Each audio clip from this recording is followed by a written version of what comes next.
But last week, the Senate was able to force a vote in Congress on net neutrality, which is something, if you recall, Ajit Pai and the FCC was able to overturn the Title II restrictions for net neutrality, which is a huge problem and an affront to a free and open internet. So we're able, it looks like we're going to be getting 51 senators who are going to be able to vote for the repeal of these new rules and regulations, which is amazing. You only need a simple majority for these regulations to be challenged, but it will end up having to go back to the House, and it will have to be signed by Trump. So it is yet to be seen if it's going to be successful in overturning those rules changes. But it was a small little news piece that came and went this week, and I thought it was worth bringing up because I didn't see it reported anywhere else, really, and it's very important, and it could spell, the return of the regulations that we really need to have free and fair, open internet. What do you guys think?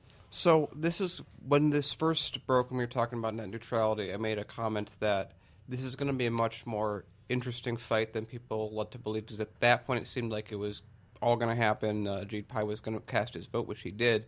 But the point I made was that, but there are, it's your Comcast and your AT&Ts on one side, but you also have your Googles and your Apples and your Netflixes on the other side. So in this case, it's a circumstance where, as we know in the U.S., money equals speech, money equals what vote's going to happen. You have two sides of multinational corporations that are each fighting for that bill to go one way or the other. And I posited that Google, Apple, those types of content providers, not the service providers, had more influence than not. And it would have, if Comcast got their way, they make a lot of money, but it costs everyone else money. So this is a circumstance where I don't think this would have gotten as far as it did if that money hadn't existed. But it also had to do with, it's an incredibly unpopular bill.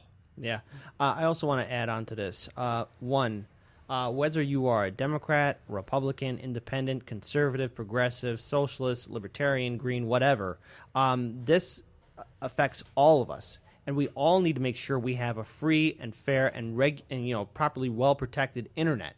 If we allow these corporations to basically take away something that we all use, that's part of our daily life, well, then all of us are going to be impacted not only socially but economically as well.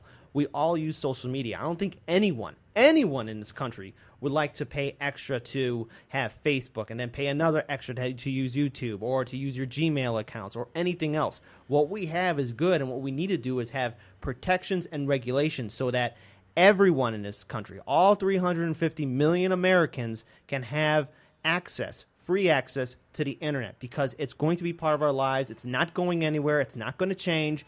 We all have to make sure that we hold our elected officials accountable to protect it. And so, again, if this is something that you care about, if you're listening to us right now, if this is something you care about, hold your elected officials accountable, whether they are Democrat or Republican.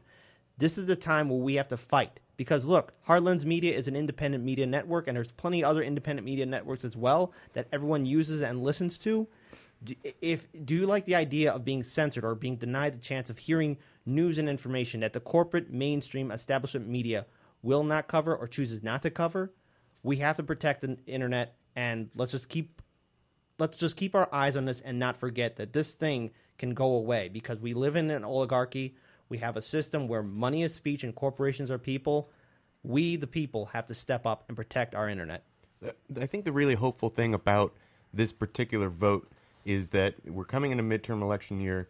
This is a very popular bill to support. The people really want to have Title II restrictions reinstated for telecom companies. And it's a shame that you don't see this reported on mainstream news. I was watching NBC the day this news break, and I was like, they're not going to say anything about this because they're owned by Comcast. And, of course, they didn't. And this is an opportunity for citizens to put pressure on their elected officials to vote in a way that is very, very popular. And we need to keep talking about this because it's an important vote and it affects all of us. Yeah. Right. And we all know that our information is sold to the highest bidder as it is. If anything, we should be the ones paid because, no service is free.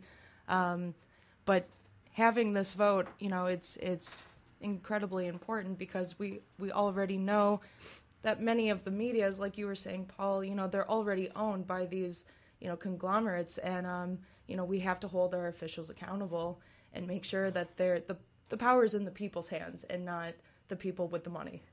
Yeah, and there's a few other things that go into this. One rationale that the cable companies made for needing this is they said, well, our service lines can't hold this capacity, and that's mainly due to, like AT&T is a great example, that they don't maintain any of their infrastructure. So they have coax cables that go into residential areas that, when they were built, when they were new in the 60s, were 50 thick, and could move, the amount of information through those 50 cables. There's a lot of areas where that has deteriorated so much that maybe only one copper cable is left functioning.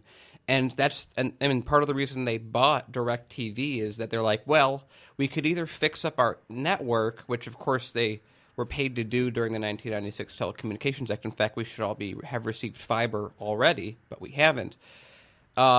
So they did that, and then they're not maintaining anything. So they bought a satellite company because it was cheaper than maintaining their own infrastructure. And that's comes to the excuse that they gave for why they can't support anyone is what they're really saying is we're too lazy and we're too cheap to do our own infrastructure. Give us more money. Even though they already have billions of dollars. Wow, What? these geniuses. And you know what? They made a smart move by buying our democracy. That was the best decision they made from their perspective. The As you system's know, working as it should. if right? you are a major company, one of the best investments you can do, every dollar you put towards lobbying returns about $1,000 in profits. And this is Democrats and Republicans in the United States Senate and House. We live in an oligarchy to where our elected officials are bought and sold. It doesn't matter whether they are Democrat or Republican, so long as their corporate donors give them money. Just remember this one quote. I keep on saying it because I know we have to move on to another story, but remember the very first Republican primary in 2016 when one of the moderators was asking Donald Trump about money in politics and his role in it, and he said these words that everyone should remember because at one point he was donating money to the Democratic Party as well. He said, I give these people money, being the politicians, I give these people money and they do what I say. And so just remember, we have plenty of other millionaires and billionaires and corporations and lobbyists who give our Democratic elected officials and our Republican elected officials money, and they are going to do what they say too. And if that upsets you, now's the time to get involved. Now's the time to get active. So, Not to mention we have an election happening. We say plenty of times, the primary already happened, which I think is very clearly the more important thing to vote in. But that's already passed here in Illinois, but it hasn't passed everywhere in the country. Voting is a portion. When we keep saying voting, I know a lot of people say, yeah, but voting doesn't matter. It's a component. It's a necessary component. It's the core component, but you need stuff built around it. You need organization. You need mobilization. You need activity. If people are just vote, in a sense to say just vote is to say continue things as they are. So it's so much more beyond voting. It's about listening, learning, getting involved, finding groups that have like-minded interests in you, lobbying as citizens to try and get things like me and Kit, with 18 other people or so, in a year got 2/3 of Illinois' House and Senate. Yeah. House and Senate to pass an amendment to the Constitution or a referendum for the amendment. It's possible to do. It just takes people to be dedicated. Yeah. Don't be that person who says they wish they can get involved.